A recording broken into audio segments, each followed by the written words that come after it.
symbols of God's Word. Kumakatawan o summoins na sumisimbolo. Kumakatawan, sumasayisa. Okay? At o inihantulan. At ating papag-aralan kung gaano kapangyarihan ang salita ng Diyos. At sabi po ng Bible na the word of God is quick and powerful. Okay, quick and powerful. Means to say it's alive. Okay, it quickens the spirit. And it penetrates between our bones and marrow, that dividing the spirit and the soul. So, ganun katindi po ang salita ng Diyos.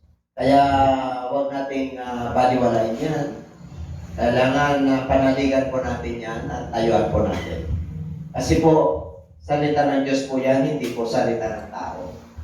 Hindi po itinatak dito sa lupa. Okay? Ito po ay tinatag sa langit. Ang ibig sabihin na divine, divine word. Okay? Makalangit na salita. Kaya ang nagtatag niyan ay ang Diyos, ang Espiritu. Kaya pag ang Diyos ang nagtatag, makapangyarihan po. Kung yung pamahalaan ay tinatag ng tao ay makapangyarihan. How much more? God, because His word is settled from heaven. Kaya sabi ron, forever. Pag sinabing forever, eternal. Okay, it pertains to eternity. Ano? Ibig sabihin magpakailanman. Ang iyong salita ay naitatag sa langit. So, ibig kong sabihin, itong hiwaga na to ay galing sa kalangitan. Diyos po ang nagsalita. Diyos po ang founder dito.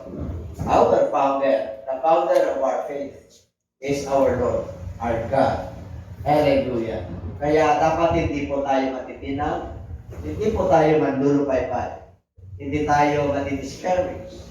Because nowadays, a lot of people, marami pong mga tao ngayon na lulupaypay, dismayed because of the situations na ating nararamdaman at nararanasan. Okay. So, masagisag po ito number 1, ang food. Isang pagkain. Take note, pag sinabing pagkain, there are 2 kinds, spiritual and natural. Ang spiritual, salita ng Diyos. Pag natural, yung ating mga halaman, yung ating mga puno, prutas, mga fish, mga meat, that is natural. Now, there are natural pero solid and liquid. Pag bata, liquid, amen, hindi mo pwedeng lagyan ng solid po yan, kakaroon siya ng problema. So, number 1, the symbol of God's word is food. In the book of 1 Peter. Kayo ba'y nakanta na? O palakpakan natin ang Lord. Palakpakan natin ang pala. Yes. Praise the Lord, praise the Lord. As newborn babes, desire the pure milk of the word that you may grow thereby. Okay? Atin daw, hangarin. Yung food. Pag sinabing food, okay, newborn, pertains to spiritual. Ang inano po dyan, yung salita ng Diyos, desire the pure milk. Pag sinabing pure, wala yan. Walang kapintasan, pure. Okay, salita ng Diyos, hindi napapanis. Dapat hindi nabubulok yan. Kasi maraming mga mananampalataya ng salita ng Diyos ay pag sila po ay tumatagal na, parang wala na yung wala na yung visa. Walang iniwan po yan sa sa vaccination. Every 6 months lang yung efficacy natin. Every 6 months. After 6 months, nawawalan yung visa. Pag dumating na naman yung virus, kailan mo pa-booster ka? Okay, para another 6 months, meron kang panlaban sa antibodies. Kasi nawawala Okay? Pag dumating na naman, meron na naman darating. Kailan magpa-booster ka ulit? Wala nang tigil yan. Okay? Bakit po walang tigil? Nasa Bible din yan Darating ang panahon na yung isasaksak dyan para matigil yan ay may microchips na. Hindi tayo humula. Pero yun ang pinakano nun. Okay? Hindi pa ba kayo? Oo. Kaya mapupunta po sa prophecy yun, sa Revelation chapter 13, na meron talagang ibabaon sa kanang kamay at sa ating noo. So, nandiyan yan. Kaya huwag tayo, huwag na tayo magtaka. Itong mga nangyayari po ay gagawing new normal. Para pagdating po nun, hindi na tayo mabibigla. Kaya dito po, nandiyan po lahat yan sa hula, nasusulat. Kaya kailan aware na po tayo. Okay? Kaya dito pasiglahin natin yung ang word of God sa buhay po natin. We must meditate His word day and night. Okay? Kaya para di mawala yung visa, yung discouragement, para kaya natin mapagtagumpayan. Ang mga ng Diyos ay nananagumpay. Kayo ba naniniwala ron? Amen. Nananagumpay tayo. O sabi po ng Lord yun, in this world there is tribulation, but be of good cheer. You overcome the world. Okay? Kailangan mananagumpay po tayo. Kailangan we must live victoriously as a Christian. Pure milk of the word. Okay? Pag sinabi pure milk of the word, bata ka pa sa pananampalataya, kaya kung ikaw ay tumanggap, meron tayong lesson ng Father's house. Kasi milk pa lang yun eh. Okay? Kaya dito po, iandaan natin yung sarili natin. Kaya kayong mga Father's house teachers, kunin niyo yung estudyante niyo. Hindi niyo paliwalain yan. Tapusin niyo po yan. Bakit? Marami pa kayo eh. Tayo po lahat ay, remember this, all of us, Lord Sintet, tayo po ay lumalakad sa ating spiritual. Depende po yan sa level of faith natin. Hanggang ngayon, I'm still meditating His word. Kailangan ko mga fresh revelation. Bakit? Ano may papakain ko sa inyo? Ano may papakain ko sa social media? Okay. Kailangan, ang demonyo ay demonyo. Matindi po yan. Nagkukunti niya na salita ng Diyos. Kaya sabi ng Lord, take heed. Mag-ingat kayo. Darating ang maraming bulaang propeta. Sinabi ng Lord yun eh. Kaya tayo ay nag-aaral. Studying His word. Study to show thyself unto the Lord. A workman needed not to be ashamed. Rightly dividing the word of God. Hindi natin na kinahiyayan. Bakit? I-divide natin na maayos. Inaaral natin na maayos para hindi tayo madisip. That's why pure word that you may grow thereby. Nais ng Lord na tayo ay mag-grow. Nais ng Lord na tayo ay lumago sa ating pananampalataya. Ilang taon ka sa pananampalataya? Diba? Ang pag-worship natin, ano pa lang, mababaw. Ang paghihiling natin ng salita ng Diyos, mababaw lang. Bakit? Hindi tayo mag-grow. Gusto niya makita ang malaman ng anointing ng Lord. Kaya mag-grow tayo, yung relationship po natin sa Kanya, lalalim. Nandiyan pa ba kayo? Di natin, alam niyo, pag nag-worship po tayo, di natin pipilitin na. Pag tayo mo pa lang, mararamdaman mo yung praises ng Lord. Bakit? Nag-grow. Hindi tayo umistap sa pure, hindi tayo umistap sa milk. Kailan magkaroon tayo ng solid food? Parang bata yun eh. Puro milk yan. For first year, infancy hanggang first year yan. Milk yan. Hindi pwedeng solid food yan. Bakit? Magkakaroon siya ng problema sa digestion. No? May patso po yan. Kaya nga merong stage yan eh, ng infancy. Hanggang 1 year, hanggang 2 years pataas. Merong mga kinakain po sila. May stages po yan. Ganun din po tayo. Okay, may stages po yan. Kaya dito po, nais ng Lord na tayo po ay lalago. Sabi mo sa katabi, nais ng Lord na tayo po ay lalago. So number 1, food. Number 2. Matthew 4:4, but he answered and said, men shall not live by bread alone, but by every word that proceeds out of the mouth of God. Ibig sabihin, hindi na milk. Okay? Bread na. Hindi na milk. Kanina, milk. Ngayon, bread na. Ano ibig sabihin dito? Hindi lang tayo nabubuhay sa pamagitan ng bread ng physical. Pandesal. Vegetable, meat. Hindi lang tayo nabubuhay doon.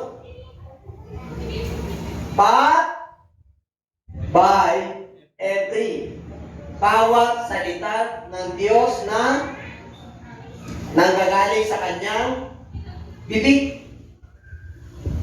Sa kanyang bibig. Mouth of God. Ibig sabihin, pag binasa mo to, every word. Pagkausapin ka ng Diyos, parang pagkain mo ito eh. Every word. Diba? Ano pagkain mo sa pagkain na pag umaga? O, diba? Pandesal, egg, sausage. Pagtanghali, iba naman. Paghapon, paggabi, dinner, iba naman. Kinabukasan, magsasawa ka kung lagi yun ang kinakain mo. Yung taste buds mo magsasawa. Paghanap ng mas masarap.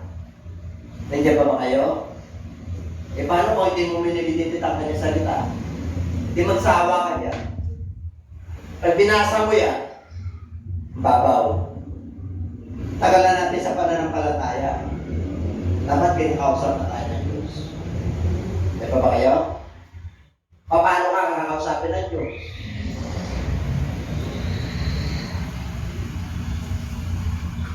Sabi ng Lord, meditate His words day and night. Tanong, ginagawa ba natin? Nagbasa ba tayo ng assignment natin? Asa na tayo, Book of Matthew? Natapos nyo na ba ang buod dyan? Diba? Yan pa, hindi wala natin. Paano tayo ano sa problema sa mundo ito? Paano tayo maka-overcome? Yung pananampalataya natin, Patso. Alam niyo yung Patso? Yan ako, bro. Parang bata yan. Parang nag-10-year yan. Nag-graduate na yan. Ang ugali niya, bansot pa rin. Yung spiritual level niya, yung pag-ugali at behavior, hindi na nag-improve. Nasa Lord ka na eh, dapat nag-improve. Amen? Dapat lumilevel up tayo. Andiyan pa ba kayo? Andiyan pa ba? Eh, masakit eh. Masakit po. Totoo po yun, masakit. Pero, pag tayo po ay susunod, magaan. Magaan. Sabi nung sa'yo katabi, magaan. Hindi ka malungkot. Oo, hindi ka malungkot. Kahit na pagpunta mo sa gawain, hindi ka malungkot. Kasi hindi po responsibility yung pagpunta mo eh. Privilege. Ang paglilingkod mo, hindi siya mabigat. Kasi, karapat-dapat lang siyang paglingkuran kasi Diyos siya. Karapat-dapat lang siya ng paglingkuran kasi siya nagligtas sa atin. So, hindi mo pwedeng lagyan ng obligasyon. Ibig sabihin, yung ginagawa po natin, laki pa natin ng pananampalataya, pag-asa at pag-ibig. At ang nakakahigit nun ay ang pag-ibig para hindi ka magsawa. O, yung pagkain mo, hindi ka magsawa. Hindi ka magsawa na paginig ng salita ng Diyos. Excited ka lagi tuwing Sunday. Bakit? Iba na naman po tayo eh. At tanong, may nare-retain pa yan. Meron pang nare-retain. Ibig sabihin, meron pang naiiwan. Diba? Ganun may maiwan. O, sabi ko sa katabi, kailangan may maiwan. May tinig. Number 2 is ang salita ng Diyos ay nihantulad sa tamak. Okay, tingnan natin. Basahin natin. And take the helmet and the sword, which is the word of God. Ano lang yung isuklod natin sa ating mga isipan? Helmet of salvation. Nakapreserve yung salvation natin. Kaya napapasukan po tayo ng mga fiery arrows ng kaaway. Saan po nag-umpisa ang battleground ng tao? Sa mind. Sa mind. Dito. Bago mo gawin ang kasalanan, binubuo niya muna sa mind. Amen? Bago gumagawa ng krimen yan, nabubuo sa mind. Bago gagawa ng kasalanan yan, meron na siya gagawing hakbang. Amen? Hindi pwedeng sandali lang yan. Lalo na yung mga heinous crime. Bago mag-take ng rape yan, inisip niya na kung anong gagawin niya. Kaya pag hindi nag-ingat yung mind natin, magiging polluted mind yan. Ang kanais ng Lord, we have the mind of Christ. We have the mind of God. We have the Word of God. Kaso yung nasa mind natin, mas marami yung focus dito sa mundo ito. Mas marami yung gusto natin, material blessing. Alam niyo po, meron tayong oras ng pagtatrabaho. Amen? Kahit anong overtime mo, kahit ilagay mo lang yung oras mo dyan, pag hindi ka sumunod sa panuntunan ng Diyos, nailangan ka. Kahit na 8 oras ka lang, pag nakasunod ka, makakaraos ka. Pag binlis ka ng Lord at pinagpuksan ka ng mga bintana ng kalangitan at iba-ibang blessing na material blessing na darating sa iyo, the avenues of opportunity. Abay, bakit? Si Lord naman ang magbibigay ng karunungan sa iyo. Si Lord naman ang magbibigay ng kalaman Pagpakasipag ka. Pero ibig sabihin mo kapag focus ka kasi pansamantala lang yan. Kaya sabi ng Lord, abay, kukunin mo raw, isuklob mo yung helmet of salvation, yung kaligtasan mo, dapat nandun. Lord, niligtas mo ako, nahabag ka sa akin. O, ito na naman. Amen? Maglalaro po dyan sa mind mo. Kasi nga, the battle starts in the mind. Okay, kaya kung magiging resulta po, yung maganda yung buhay mo, nag-start yan sa mind. Kaya kung gusto mo mapagpala, ito, isuklob mo yung helmet of salvation. And, dalawa yan. And, the sword of Okay, tanong ko sa inyo, ano ang pagdepensa natin? Diba? Ano to? Shield of faith. Pag mayroong arrows ni Satan, in Jesus' name, may shield of faith ka. Yung shield of faith na to, hindi mo nakikita. Sa sundalo, literal, pag nag-ispadahan kayo, mayroong kang shield. Kasi hindi ka pwedeng walang shield eh.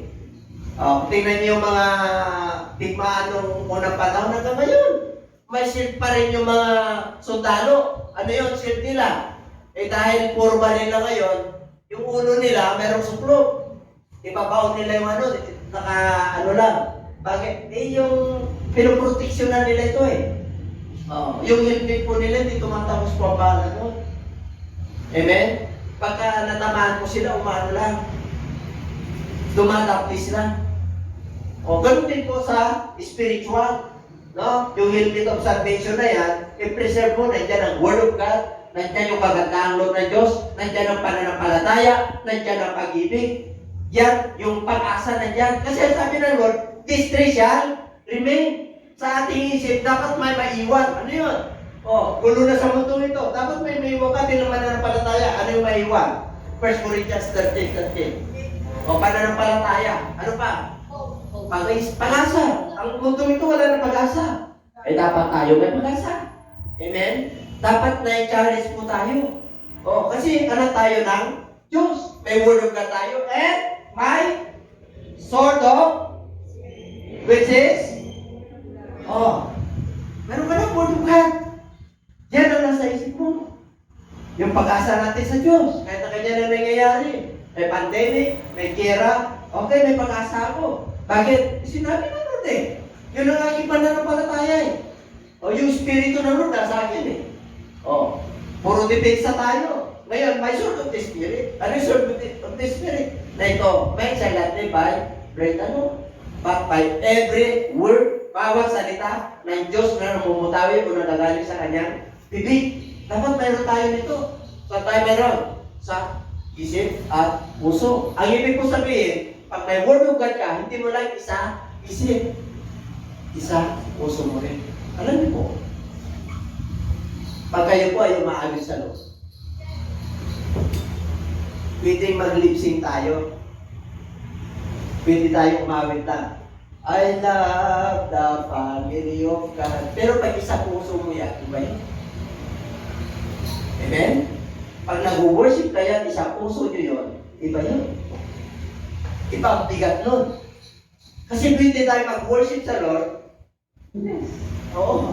Hanggang dito lang. Matindi ito. Akala nyo hindi matindi itong aral na to. Ang salita ng Diyos ay sumasagisag o sumisimbolo sa, ano daw? Sa sword. Kaya matindi ang sword. Bakit sword? Ito lang yung panglaban mo sa mundo ito. Ang Word of God lang ang paglaban mo. Ang Holy Spirit lang ang panlaban mo. Wala nang iba. Kaya kung may Word of God ka, at Holy Spirit, at anak ka ng Diyos, panalo ka. Sabi mo sa katabi, panalo ka.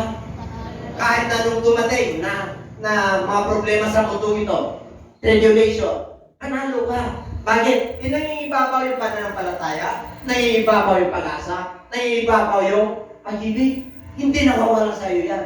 At hindi ka natidiscourage, hindi ka natidismaya, hindi ka nalulupaybay. Bakit? Nilalakipan mo ang pag-ibig eh. The greatest of all is love. Kaya pag wala kang love, kahit na may pananampalataya ka, lagi kang galit. Kasi gusto mo, yung righteousness lang, yung gusto mo lang mangyayari. Naabot mo yung kapatid na mahina. Bakit? May love eh.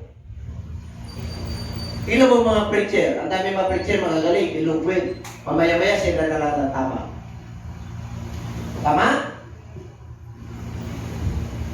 Tulad niyo po, pag with love ka, abutin mo yung mga mahihina. Ang mind mo ay very broad, wide.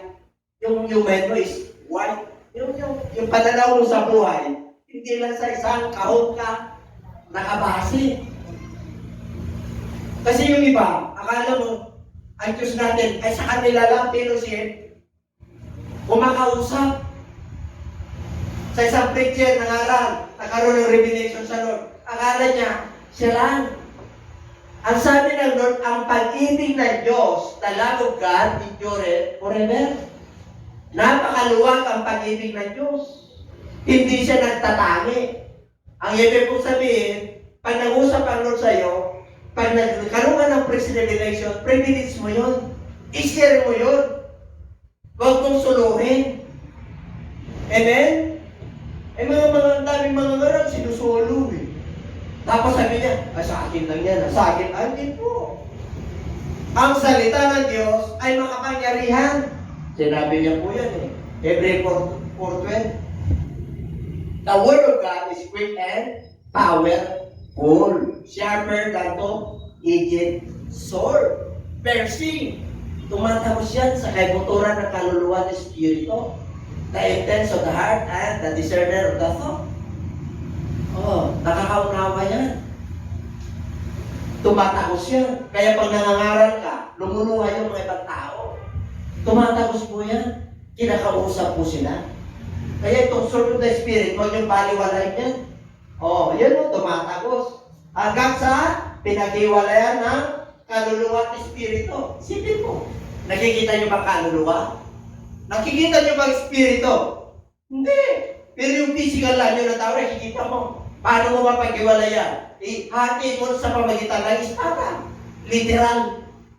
Pero yung Word of God, grabe hanggang sa pinag-awalayan ng kaluluwa at Espiritu at yung kasukasuan at yung mga buto o nakakatarok sa pag-iisip at itong intense of the heart, alam niya yung feelings, alam niya yung emotion.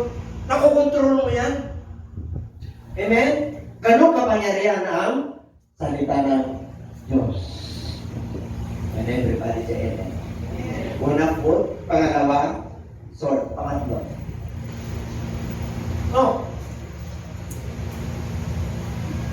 Hammer.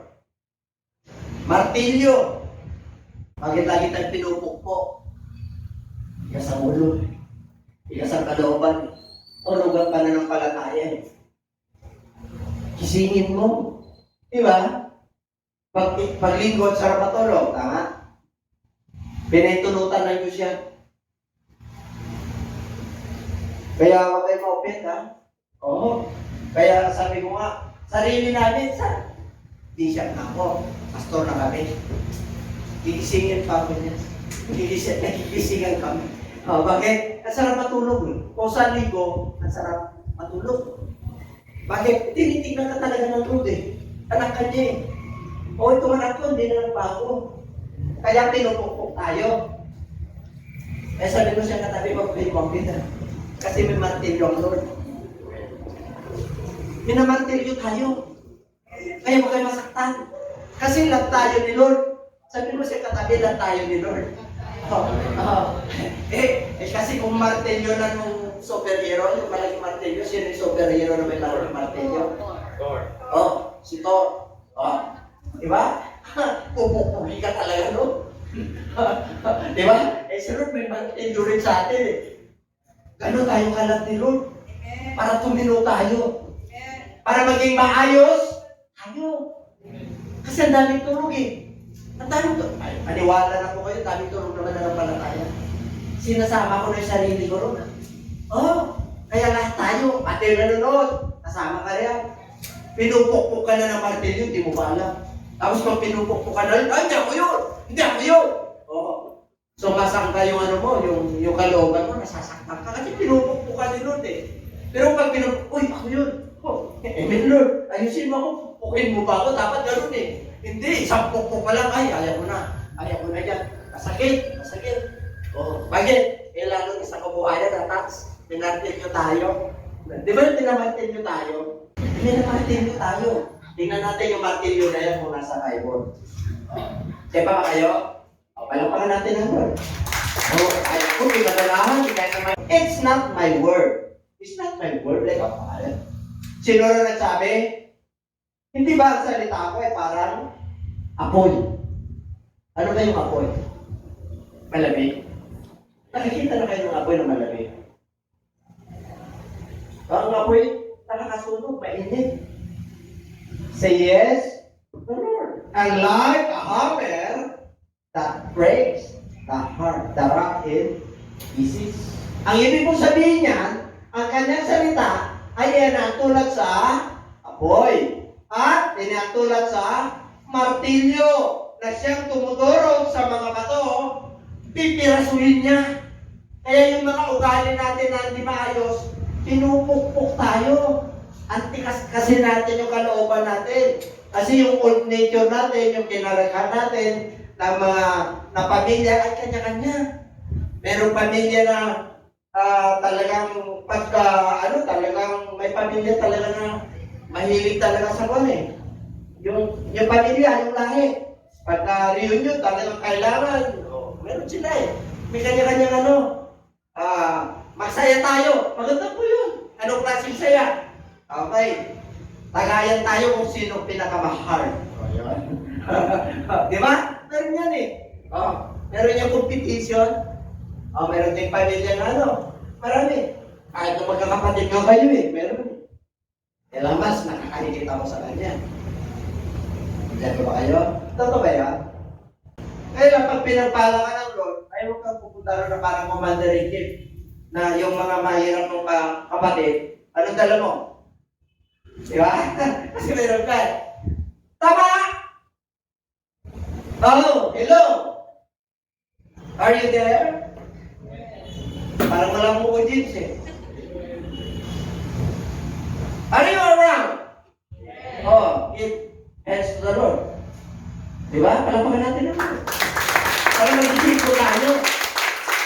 Ito po Lord. Ano ko sino? Kaya yung ibang kapatid hindi na pupunta. Tingnan nyo sa likod nyo. Yung in-expect mo na malimiktorya nyo, yung matakalino noon, umiiba ka noon. Di ba? Ang expectation mo noon, how many years na hindi ka nakita, siyempre matalino yun. Siyempre tanongin nyo, asan na ba siya? Siyempre malalaman nyo sa mga kapwa nyo. Kaya naiyayin pa.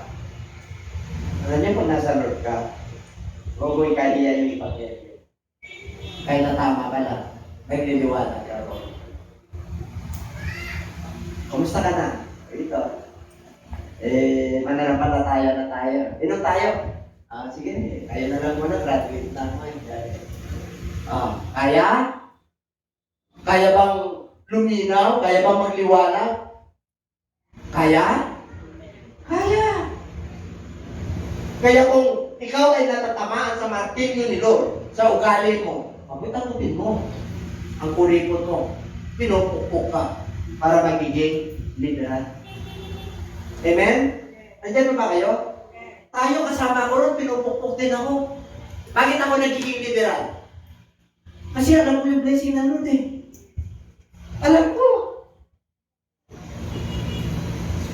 May fear of the Lord. Gusto yung magkaroon ng karunungan? The fear of the Lord is the beginning of wisdom and the knowledge and understanding. Ang talino mo, baka may takot ka sa Diyos. Sabi mo sa katabi, talino mo, baka may takot ka sa Diyos. Hindi. Ang salita ng Diyos ay kumakatawan o sinisumpulo ng sipine. Ano yan? Basahin natin.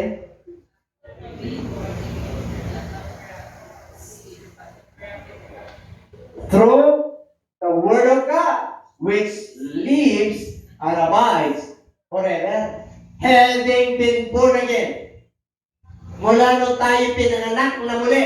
Ano yun? Hindi pinanganak sa nabubulok. Nabini. Kundi yung hindi nabubulok na salita ng Diyos.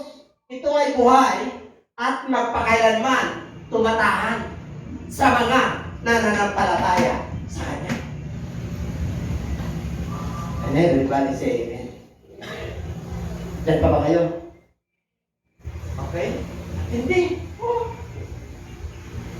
Paano yung mga hindi na born again? Diba? Hindi sila naniniwala rito sa born again. Di ang papasok sa karya ng Diyos, mga born again eh. Sabi ng Lord yun eh, you must be born by water and spirit unless a man be born again, he cannot enter into the kingdom of God. Dalawa yan, sinabi niya. Unless a man be born again, he cannot see. Enter and see is better. Ito yung, bakit ito yung criteria ng Lord? Nagkasala lahat ng tao. Wala kang ugnayan sa Diyos pag hindi ka ma-born again. Mga viewers. Masakit, pero nagsasalita ng Diyos. Kaya diretso kong ipangaral sa inyo. Hindi religion ang born again. Ang born again ay pagiging relasyon, pagkikipagrelasyon sa Diyos. Kasi lahat ng tao ay nagkasala. Kaya para magiging kapamilya ka ng Diyos, you must be born again, not for incorruptible seed, not for corruptible, but incorruptible through the Word of God, which lives and abides forever. Kaya pag dito nakaangkla ng salita, yung buhay mo sa salita ng Diyos, panigurado ka na. Lagi kang tagumpay sa buhay. Dito ba kayo? Kahit may nararamdaman ka, kahit na to tama-tama lang yung dumalan ko sa'yo, kahit na hindi ka maunawaan ng mga loved ones mo. Kasi hindi ka maunawaan eh. Ipaunawa mo sa kanila na maunawaan ka. Paano? Mag-ilaw ka. Mag-share ka ng Ebanghelyo. Diba yun team natin ng last year? Making my disciples. Ngayon, ang team natin ngayon, obedience. Yun lang. Isang tema lang, obedience. Yan ang pinaka-team natin itong year na to. Sa Mayo 2020. Diba? And I will be with you always. Even unto the end of this earth. Ano? Ang gagawin mo? If you obey my command. All! Nakalagay doon, all eh. Titiyakin ko sa inyo, ipapaunawa sa inyo ng Lord kung ano yung all na yun. Alam mo, commandments ng Lord sa law, halos 900. Pero sa New Testament, di ba dalawa na lang? Ha? Ano yun? Loving God and loving others. Ano yung number 11? Sinabi ng Lord eh. Meron. Doon yun ang nalalaman sa James. Doon tayo mag-celebrate sa James. Amen? Gusto niyo ron? Masarap pagkain doon. Siyempre, masarap. Siyempre, ano naman yun eh. Pasasalamat natin kay Lord. Ano ba naman kung kulay ibibigay niyo? Pasasalamat pa na Lord. Salamat po. Dahil sa iyong salita. Dahil may ginamit kayo ng manukan. Hanggang ngayon nananatili ako rito. Nagkipaglaban ako rito. Nagiging maayos yung buhay ko. Bakit? Hindi nawala ng kabuluhan yung pinhit. Tumutubo, sumisipon, namungunga, at nagiging matatag. At matiwasay, matiwasay, ano yun? Establish, founded, yun yun. Ganito ba kayo? Grabe yung pula, yung bulugan na nagpula sa atin, dapat tumutubo yan. Hindi nalalagta. Yung iba nalalagta eh. Malalaman mo eh. Malalaman mo pag nalalagta yung bulugan sa atin. Oo, malalaman mo eh. Pag talikod ko, pag tinitingnan ko kayo, ay, amen. Alam niyo pag nagpuri na kayo dito, malalaman mo, medyo nalalagta eh. Kulang ng price. Pag nalalagta, anong sikreto? Didilig. Kaya makinig tayo every Sunday. Hindi naman ang kulang ako. Payabungin na lang po natin yung ating kanta. Yun. Ipay na natin ngayon. 9 years na tayo plus 12. 13 years plus 9. 15 years plus 15 years tayo sa una. Tapos 9 years na tayo, 24 years na tayo. Nung nag-worship tayo nung 24 na tayo. Kasi 1997 nag-start to eh. 1997, dapat yung ating pag-worship, iba na. Hallelujah! Praise the Lord! Praise it! Dapat ganun eh. Amen? Pag-umpisa pa lang, ano yung awit yung kanina na masaya? Malaya. O malaya! Malaya!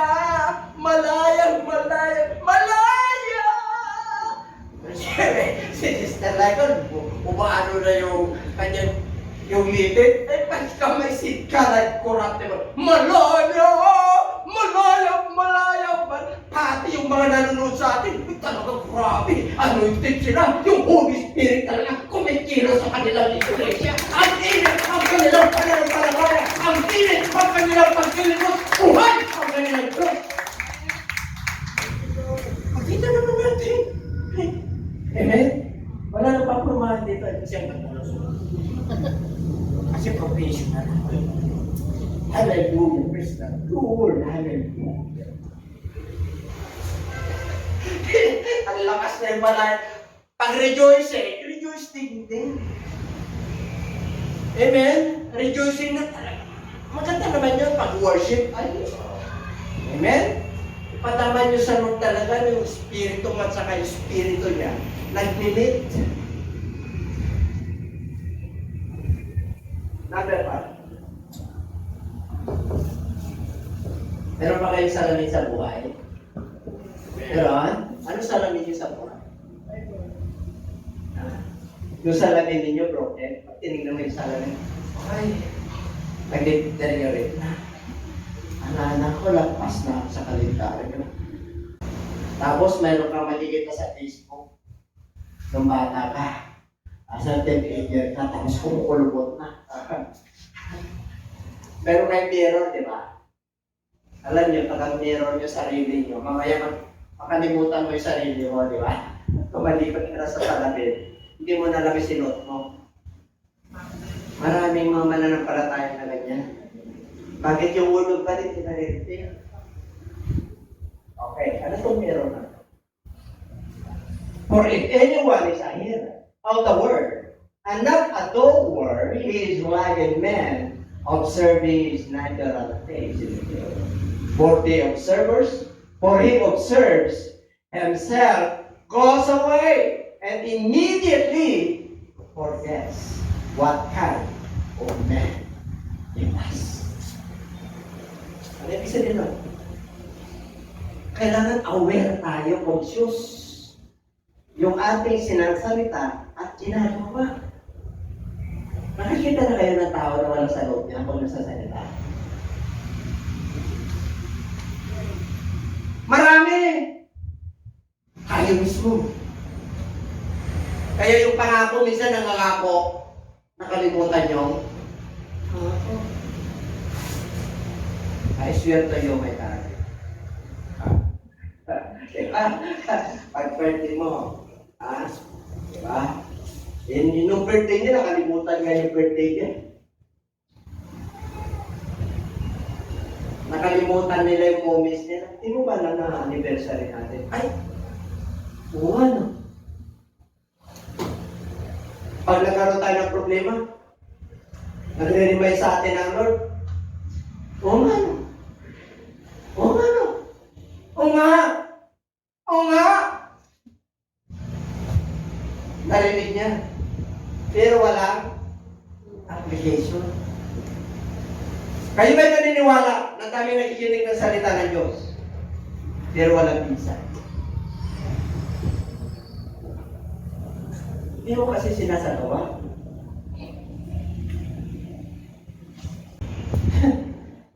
Kailangan hindi lang ako nangangaral dito.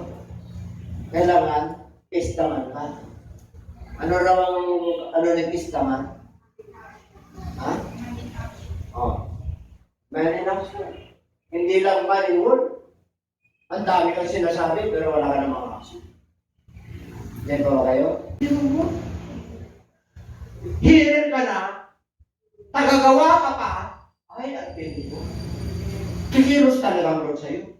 Kanina, naging aware ka, conscious ka. Ano bang isinod ko? Alam ko eh. Bakit? Conscious ka. Aware ka. Ano yung sinod ko? Ay, yung ulo na ako. Ganun din po kung nagpasalamat ka sa buong araw. Kasi makakalimutan mo eh. Pasalamatan mo na nangyayari sa iyo kapos. Kinapos ako sa pamasahe. Pero pinag-provide ako dito. Salamat po. Nagutom ako. Pero may kapatiran, tinyalan nagutom ako. Ay bigay ng aros kaldo. Salamat po. Ang dami kang dapat ipagpasalamat sa Diyos ah. Eh, may pinagaling ka nga lang eh. Nag-pray yung kongregasyon, pinagaling ka ng Lord eh. Amen? Oh, ang dami. But he who looks into the perfect law of liberty continues and is not hearer but the doer of the word. This one will be blessed in what he does. Ano mo na gagawin mo? Bibis ka talaga naman. Bakit? Taka-apply ka eh. You are not only hearers of the word, but you are also doers. There is an application for what you have learned in the Word of God. Nakikita yan sa buhay. Kahit nakapos ka na eh. Hindi nila alam nakapos ka, meron pa ba yan? Yun ka nun eh. Ang sarap pa yan. Ang sarap ng feeling. Meron ka ba dyan? Pero kapos ka, hindi mo sinasabi. May sakit ka, may nararamdaman ka. Pag-pray mo nga, abolition. Pero may nararamdaman ka pa rin. Magtama ka, pinag-pray mo, gumagaling. Pero sarili mo hindi gumagaling. Bakit? Magreklamo ka sa Diyos? Hindi ka magreklamo. Bakit? Magtaka ka. Gumagaling sila, hindi ka gumagaling. Andiyan pa ba kayo? Bakit? Ibarigala mo ng kagalingan eh. Ang lakas mo eh. Kahit may nararamdaman ka eh. Bakit? Sino nagbibigay ng buhay? Sino nagbibigay ng kalakasan? Yung lumika sa iyo. Yun ang pagkatay ko. May nararamdaman ka, pero ba't lakas ka?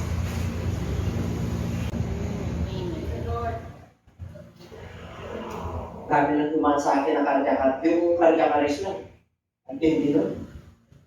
Ay, yung COVID lang. Ang tindi nun. Hindi ako na-COVID, pero hindi ako makahinga. Ano na yun? Sintomas ng... Alam niyo na yan. Pero sa turo ng Lord, bakit? It continues eh. But he who looks into the perfect law. Ano yung perfect law? Word of God. of liberty. Malaya tayo. Bakit? Nagpapatuloy ka. At hindi mo nakakalimutan yung pinakinggan mo sapagkat isinasagawa mo ito. This one will be blessed and what? Kailan? Sabi mo siya katabi, 2 words of the word ka na. Okay. Marapit na tayo matapos.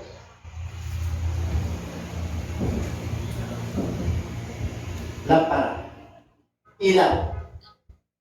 Psalms 116. Your word is a lamp to my feet and a light for my path. Ang iyong salita ay lampara o ilawan ng aking paa at liwanag sa aking daraanan. Ang salita ng Diyos ay dapat liwanag yan. Maliwanag yung tinatahak mo. Yung buhay mo maliwanag. Ang direksyon. Sabi ng Lord iniagtulan dito sa lampara, sa ilawan. Nakakita ka na ng ilawan na walang ilaw. Walang liwanag. Merong mga ilaw na walang liwanag. Bakit po dito? Nakakita ka na ng ilaw mo na po dito? Ilaw lang na dekorasyon. Pero pagka-sinage mo, walang liwanag. Gusto nyo ba yun? Magka-combination niya.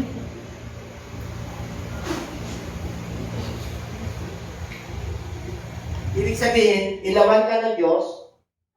You are the light of this world. Kailangan you will shine. Kailangan yung liwanag na yan nakikita sa buhay mo. Nakikita sa ugali. Nakikita yung ugali Kristiyano.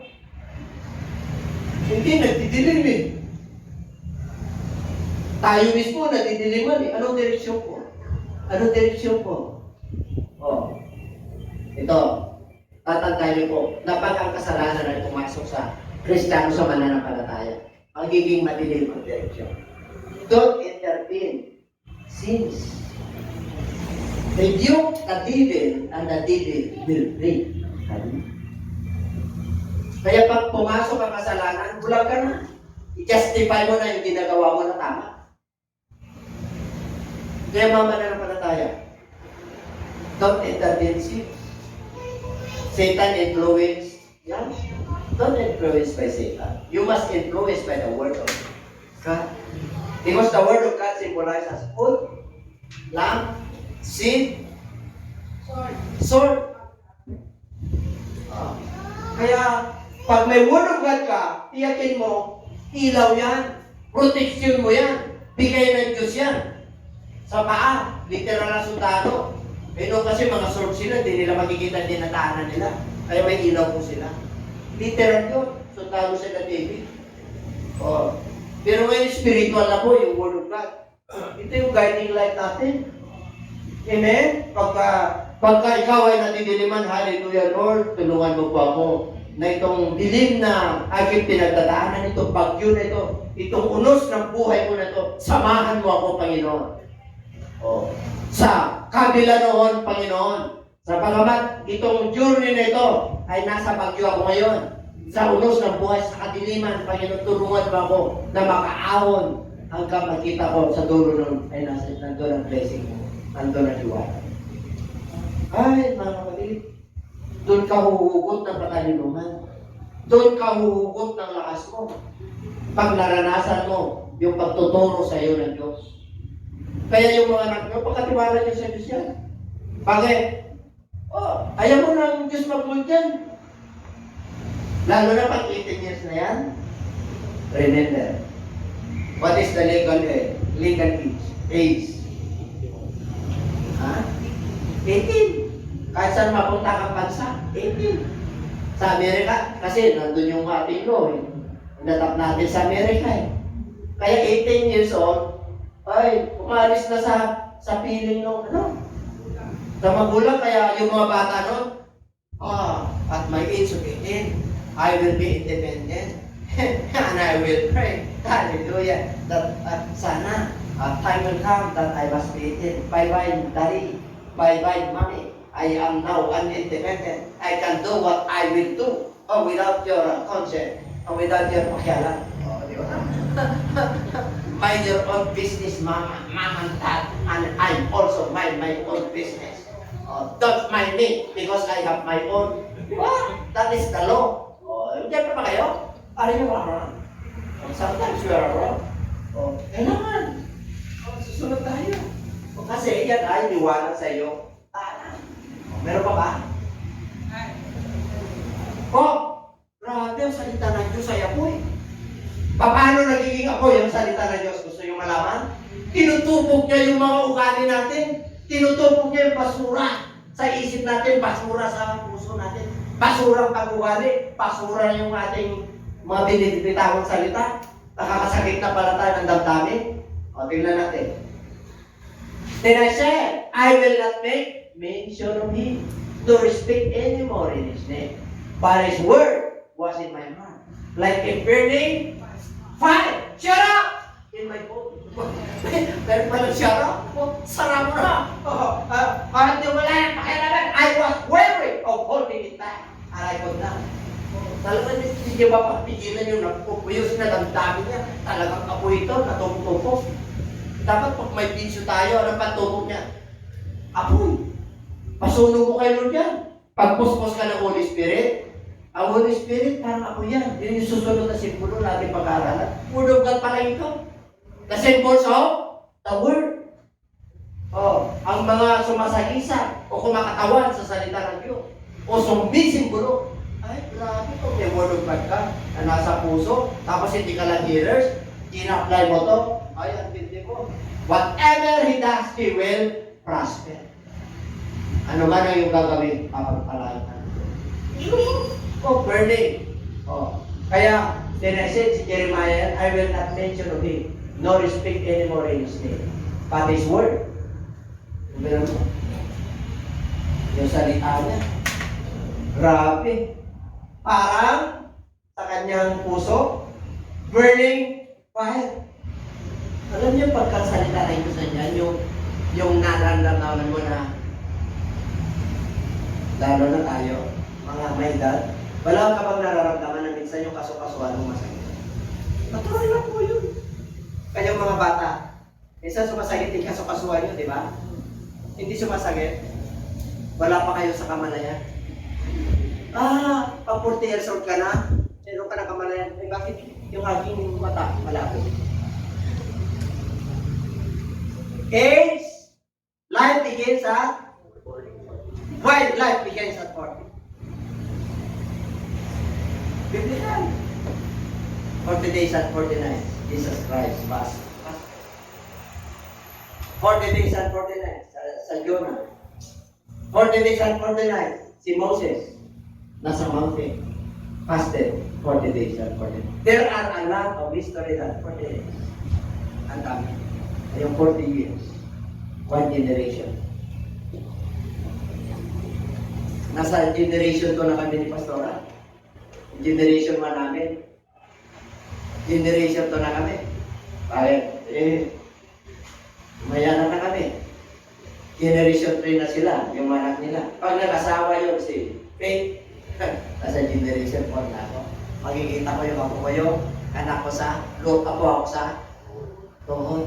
Mabuta ko pa yung ako sa pag nabuta ko yan, at hindi mo, ano ibig sabihin? 80 to 90 ka na. Diyan pa ba kayo? Sa una, ako lang sa tuhod. Diba? Sa susunod, ako sa dito, sa angket, sa paa. Sa susunod, may mga nakabot ba ng abutan ng talakakan? Mayroon. Mayroon. Gusto nyo abutin yun? Basta, ano ayaw nyo? Ano ang sikreto? If you want to have a long life, tanong yan. Ano yan? Honor yun. Get it? And the Lord. Honor your parents and place. And honor your parents in the Lord with the promise. Number 3.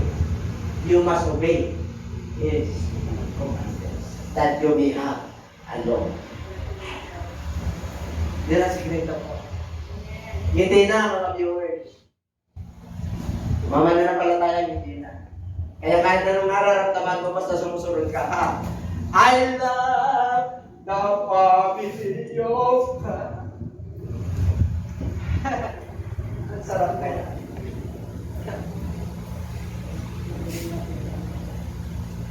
Is not my word like a fire, says the Lord, and like an hour that breaks the night. Yeah.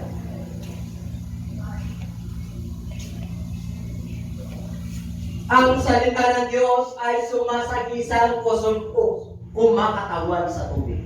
Tingnan natin. Ephesians 5:26, that He might sanctify and cleanse her with the washing of water. Alam niyo, pag nangangaral ko ang Samuel ka, kinukuskos tayo ng Lord yung dirt, yung madumi natin. Parang literal na Lord siya, kinukuskos ng sabon. Oh. Ajax o Sir, ano yung brand mo? Perla ang brand ko. Yan. Hindi naman ako bumili ng perla. Oh. Hindi pa kaya. Alam niyo yung perla? Para linisan tayo at papanilin tayo at panlawan tayo at hugasan tayo sa tubig sa pamagitan ng tayo. Ay, hugas na hugas tayo. Amen? Huh? Hugas na. Inarmiron ka na. Hindi kayo na inarmiron kayo, di ba? Pinlansya ka pa! Sa Lord talaga. Grabe. Siyempre, dumi-dumi tayo. Burning fire. Talaga namang halos mapasok ka na. Ayaw mo na. Ayaw ko na dyan. Ayaw ko na dyan. Ayaw ko na dyan. Masasaktan ako. Iyak na ako. Iyakin ka. Ay, nakangila lang. Pag nasa Lord ka, malakas ka. Kasi nilalang ka ng Diyos. Ayon sa kanyang sariling wais. Meron kang wais ng Diyos. Kaya kahit na nung dumarating, kasama mo ang Diyos, the battle is not yours. God is with you wherever.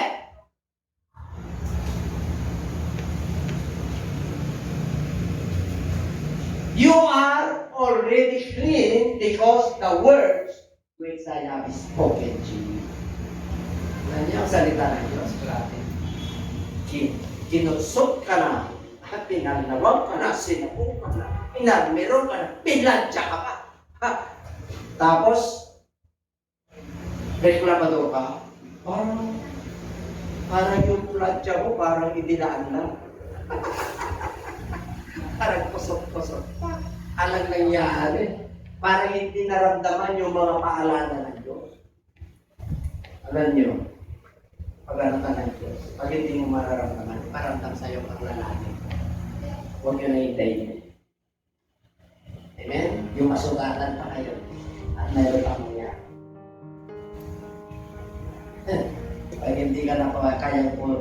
hindi ka na kaya suwituhin ang Lord, sinabi ng Lord yun, papamahalang ka. Dahil sa katikasan ng ulo, ginagawa mo yung gusto mo, yung will mo, yung gusto ng laman mo, yung gusto mo, hindi yung gusto ng Lord.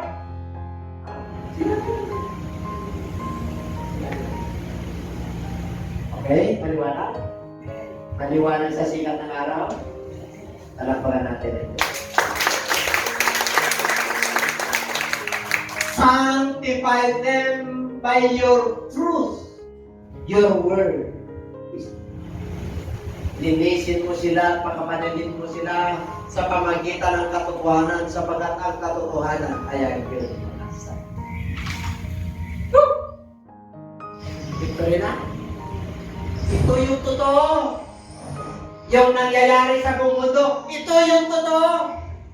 Ang daming fake news. All Scripture, kapag ibasa, bakasan.